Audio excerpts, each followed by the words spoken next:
There are only two genders, male and female.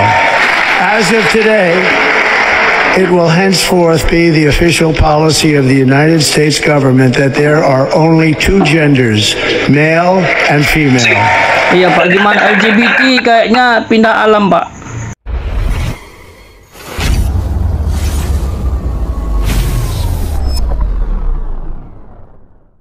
Terkait isu luar negeri Pak Daud, pasca pelantikan Donald Trump Pak, dia menegaskan ini kebijakan resmi pemerintah, hanya ada dua gender Pak yang legal di Amerika, laki-laki dan perempuan. Iya Pak, gimana LGBT kayaknya pindah alam Pak. Wah ini ternyata dengan Donald Trump menjadi presiden dilantik saat ini, akan terjadi perubahan global di dunia, yaitu makroekonomi. Karena apa? Nanti dia itu tidak mikir perang, dia mikirnya business to business. Kedua, yang jelas dia akan fokuskan untuk menstabilkan ekonomi Amerika. Nah, ini akan mempengaruhi dunia. Kenapa?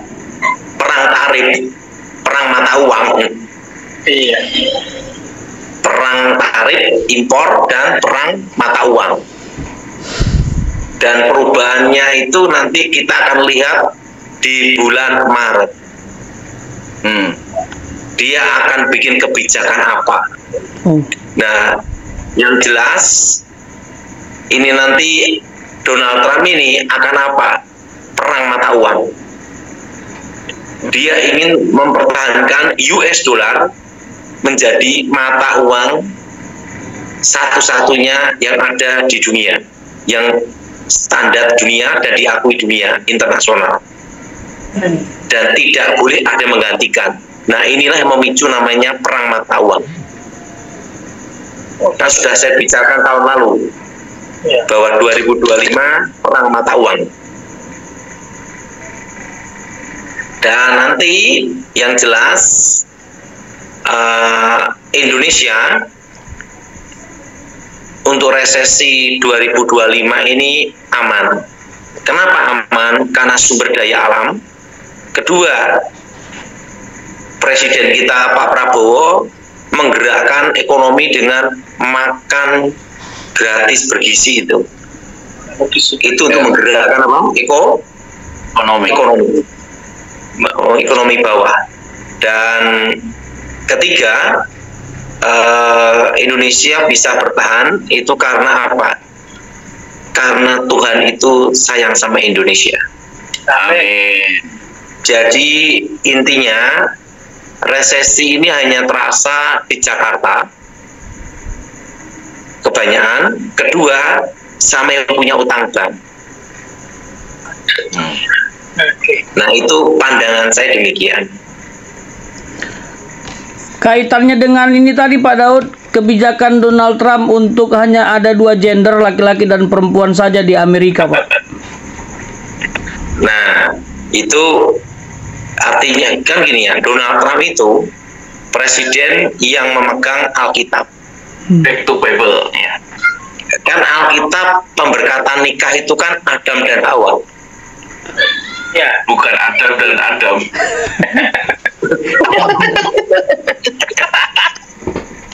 Betul? Betul. Nah, jadi ada baiknya juga Donald Trump jadi presiden. Wah. Gimana pandangan saya? Mantap Pak, mantap. Nah, jadi tahun ini adalah perang mata uang. Untuk Asia Tenggara, ASEAN, Indonesia tetap bertahan dan aman. Amin. Jadi yang terasa itu hanya Jakarta, kedua yang punya utang bank, itu aja. Dan tahun ini ada tahun bertahan. Dan perpajaan akan diperketat terus sampai 10 tahun ke depan. Ya, dan ingat perpajaan itu perketat terus sampai 10 tahun ke depan. Dan ingat, tahun ini adalah generasi alfa. Jadi generasi alfa dimulai tahun ini karena pajak diperketat dan daya saing juga tinggi.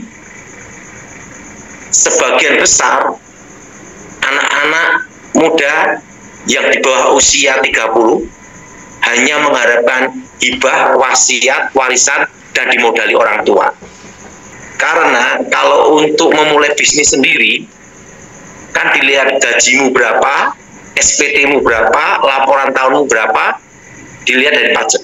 Nah, disitulah yang menciptakan generasi alfa. Nah, coba bayangkan aja, Jonas. Ya, Pak. Kita ngomong ya, gaji UMR, misalnya 5 juta aja. Mau mengumpulkan uang 1 miliar, itu perlu waktu 20 tahun. Betul? Iya. Harus banyak makan mie, betul nggak? Supaya bertahan, betul? Betul. Nah, apalagi gaji UMR yang di daerah 2 juta, 400, 3 juta. Untuk ngumpulin 1 miliar, berapa puluh tahun? Itu kalau untuk dapat rumah RSSSSSS. Rumah-rumah sangat sederhana, selonjor susah. Selonjor susah. Gimana, Jonas? Iya, Pak. Itu bagaimana? Nah, Tapi gaji yang 5 juta, 10 juta untuk ngumpulin 1 miliar itu perlu berapa lama? Nah, gimana, Jonas? iya, Pak. Betul, Pak. 5 juta berapa puluh tahun. Karena kita perlu makan dan kebutuhan hidup, apalagi yang punya anak, betul? Ya. Betul. Inflasi, kebutuhan. Maka tahun ini disebut generasi alfa. Gimana, Jonas? Iya, Pak Daud. Wah. Jadi ternyata kalau gaji UMR itu ternyata yang sulit, Pak, ya, untuk punya rumah 1 M gitu, Pak, ya. Perlu Berdoa dan berpuasa. Gimana, Jonas? Iya, Pak. Gimana pandangan-pandangan ke depan saya menurut John dan khotbah populer? Bagus, Pak. Sangat Bisa setuju, diterima. Dan banyak yang Jadi- ngakuin sudah terjadi, Pak. Iya, betul. Tentang corona itu pun kan sudah saya beritahu sejak 2015 bahwa ekonomi berhenti 2020. Iya. Dan tentang corona pun akan jadi kasus flu biasa, sudah saya bicarakan di tahun 2020. Puncaknya error tepat 5 tahun sekarang. Iya. Betul? Betul, Pak. Betul. Iya, Iya. betul, Pak. Dan 2022 kita akan inflasi terus naik terus sampai 2026. Ya. Nah, ini pandangan-pandangan ke depan tentang ekonomi pendapat saya. Jadi, kalau saudara semua mau investasi obligasi, sun, surat berharga, SPN, pokoknya yang hubungan dengan pemerintah, investasi, gunakan yang jangka pendek, 1 tahun. Itu namanya main aman. Gimana pendapat saya, Jonas? Sangat setuju, Pak. Ini, Pak, satu lagi, Pak. Gimana, Romo? Terkait Gimana? dengan isu luar negeri juga, Pak. Ini kan Israel kan dengan Palestina sudah gencatan senjata, Pak.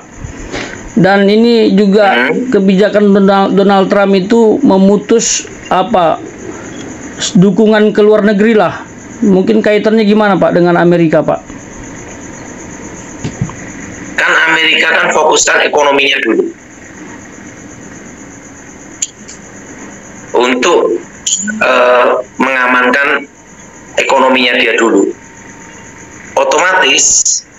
Otomatis ingat, dia fokus bukan perang lagi, tapi ekonomi. Betul? Ya, betul Pak. Kenapa? Karena kan baru kena bencana Los Angeles, kebakaran. Oh iya. Dia tidak memikirkan dunia luar, dia mikirkan dalam dulu. Ya. Ini analisa saya, Jonas. Oh, betul. Ya Pak, masuk akal sih Pak. Oh, jadi dari pandangan Bapak Dak Tony kan kita bisa lihat kalau UMR sekian juta begitu. Nah, kan banyak sekali pandangan kami yang dari kampung ini, mereka lebih setuju kalau anaknya itu jadi PNS. Tidak setuju dengan usaha sendiri gitu Pak. Mereka lebih setuju dan semangat sekali kalau anaknya jadi PNS. Sementara PNS Semua kan kita tahu. Semua itu tergantung panggilan. Ya. Dan rencana Tuhan dalam hidup mereka masing-masing. Kalau saya sih lebih baik mendidik anak untuk berdikari mandiri. Ya. Betul? Setuju Pak. Lebih tergantung panggilan. Justru sekarang yang happy-happy orang yang ada di daerah-daerah sekarang. Apalagi yang dekat pinggir laut. Tidak usah mikir resesi, hanya mikir mancing cari ikan.